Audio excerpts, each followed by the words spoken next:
A lot of couples also don't have that deep discussion before they get married. I feel like that's kind of like, I don't want to say taboo is not the right word, but kind of, sort of.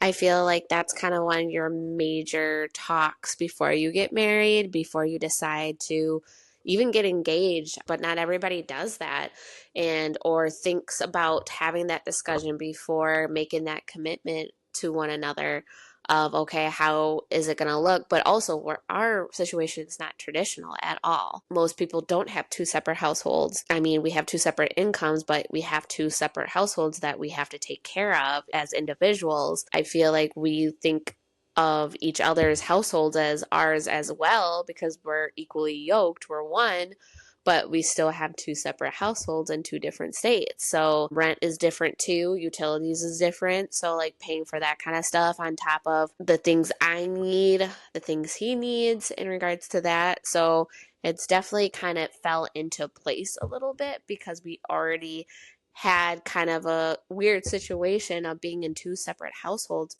We have to keep two separate households for the time being until we move in together. I think you have to kind of understand first what you're getting into. And again, like you said, we had the conversation, kind of as were getting into it. But a lot of people just don't. A lot of people tend to just say, oh, well, we'll figure it out. Or, you have a breadwinner, someone that is making more money than the other person, or in some cases, even one person that is making all of the money and says, hey, I can take care of you. And I've seen it go both ways. I've seen, where the husband, a more traditional way, where a husband has been the one that's been the breadwinner and the wife has stayed home with the kids. I've seen it the opposite way. I've even got friends where the wife makes the majority of the money, husband stays home with the kids. And sometimes there's no kids involved, period. It's just, one spouse is taking care of the other. But this is where it kind of breaks down. I'm not saying that this doesn't work because it does, but you have to have the expectation, and you also have to have the finance conversation. And it also comes back to you selecting a person that you can trust, because if there's somebody that is going to start taking advantage of you and they're not bringing anything to the table, that of course is going to cause some stress, and it's going to cause some rifts in the marriage and the relationship, period, regardless if you have children or not. Yeah, I feel like that is a big conversation, especially if one person in the relationship is making the most money out of the two. Because I feel like another big thing is, you have situations where that one person's making so much money and the other person is just buying every handbag, every shoe possible, and just draining the account. Or also, like when it comes to getting married, the wedding puts people in so much debt.